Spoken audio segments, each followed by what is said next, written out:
ಇಲ್ಲಿ ಬಂದು ಬರೋ ಹೊತ್ತಿಗೆ ಅವರು ಶಾಸ್ತ್ರ ಇದು ಮಾಡ್ತಾಯಿದ್ರು.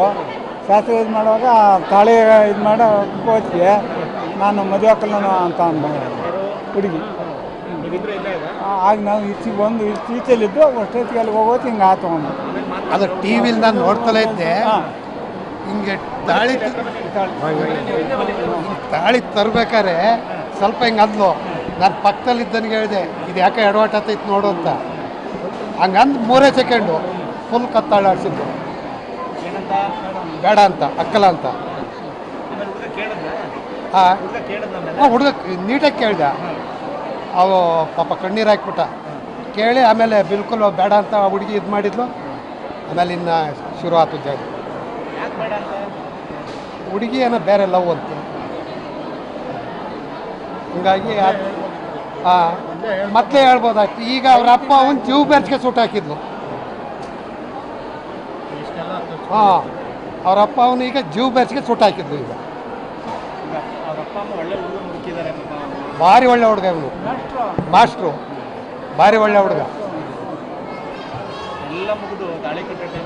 ಇನ್ನೇನು ಕಟ್ಟಬೇಕು, ಒಂಚೂರು ಕತ್ತು ಅಳ್ಳಾಡ್ಸಿದ್ಲು.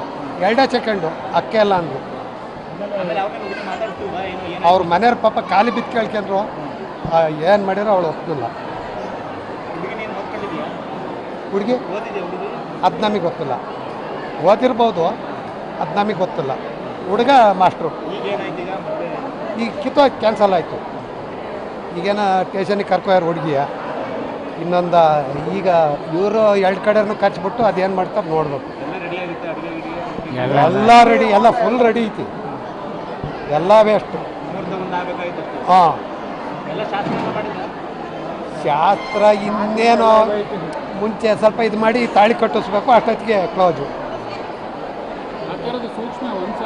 ಒಂದು ಚೂರು ಯಾರಿಗೂ ಬಾಯ್ಬಿಟ್ಟಿಲ್ಲ.